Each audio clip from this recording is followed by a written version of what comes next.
seus lindões, Croiser aqui, e no vídeo de hoje eu vou falar sobre o final da primeira temporada de Avatar, o último mestre do ar. A série estreou na Netflix oficialmente nessa quinta-feira, dia 22, e nesse vídeo aqui a gente vai entender o que é o cometa de Sozin, o que a série já deu de informação e algumas informações extras aí que vão complementar ainda mais pra gente entender qual que vai ser o arco da segunda temporada. Mas antes, não esquece de se inscrever aqui no canal e clicar no sininho pra receber notificação pra quando tiver um vídeo novo, que eu sempre trago as novidades dos filmes e das séries aqui pra vocês o quanto antes vocês sabem. Bom, gente, eu acho que é muito válido eu ressaltar aqui que o que eu vou falar nesse vídeo é muito relacionado ao que a gente já viu na série e dar algumas informações extras, como eu falei inicialmente. Então, não vai ser essencialmente um grande spoiler, eu não vou ficar falando sobre o arco do Aang especificamente na segunda temporada, mas entender o que é o cometa de Sozin e como que ele vai se encaixar aqui na história.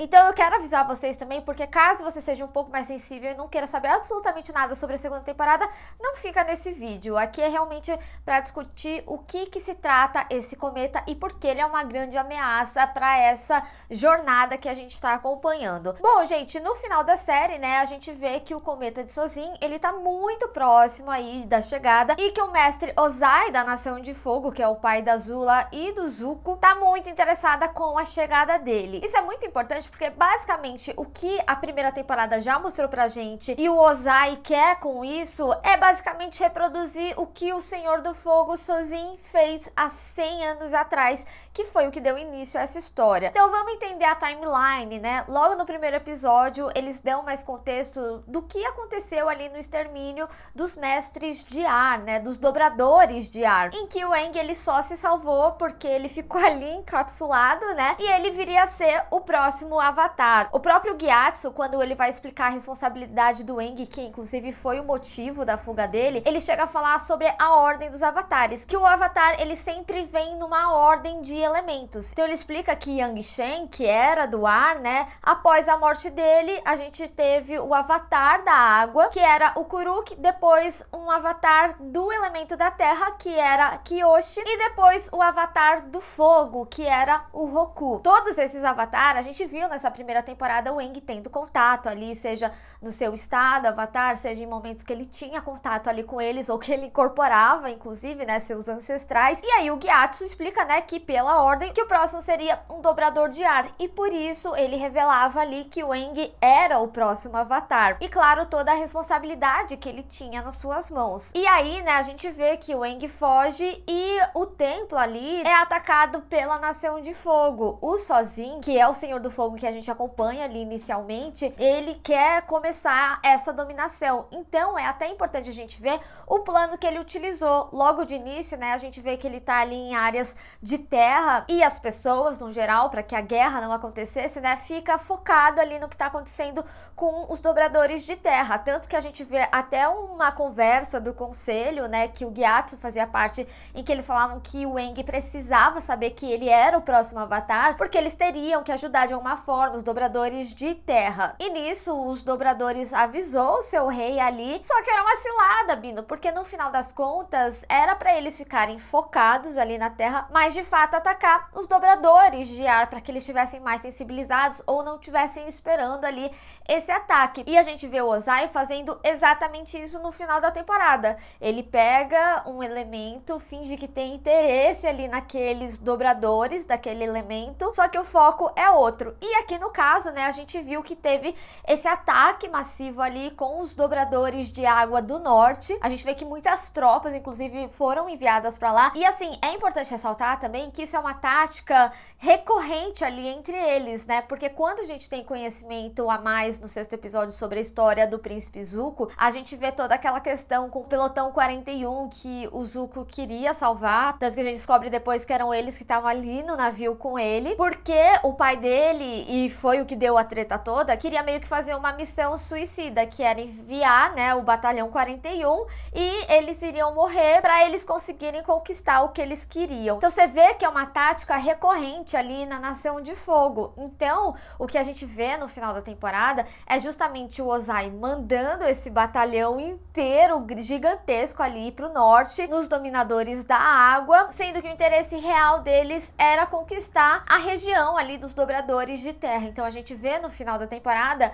a Azula conquistando o macho. E é interessante porque eles já dão uma puxadinha ali, né, de qual vai ser o enredo da segunda temporada, que é Ba Sing Se. Ba Sing Se também é uma área, uma região que é extremamente segura, que tem grandes portões, é praticamente impenetrável, que também, né, é dominado ali pelos dobradores de terra. Então essa guerra que dura aí mais de 100 anos, né, tem ali o domínio dos dobradores de ar, né, a extinção deles, basicamente o Aang só se safou, e agora, né, essa tentativa aí com os dobradores de terra para que a Nação de Fogo tenha essa dominação que eles ficam falando tanto. É até importante ressaltar, né, que até no episódio que começa ali em Omashu, antes de ser dominado, a gente vê que a Nação de Fogo já estava penetrada ali na cidade, tanto que o senhorzinho ajudava eles com informações e tudo mais, e com engenhosidades também, então era algo já desenhado ali. E aí a gente tem o que seria quase uma ceninha pós-créditos ali, falando sobre o cometa de Sozin. O cometa de Sozin, ele também é conhecido como o Grande Cometa, só que o nome se deu, né, a Sozin,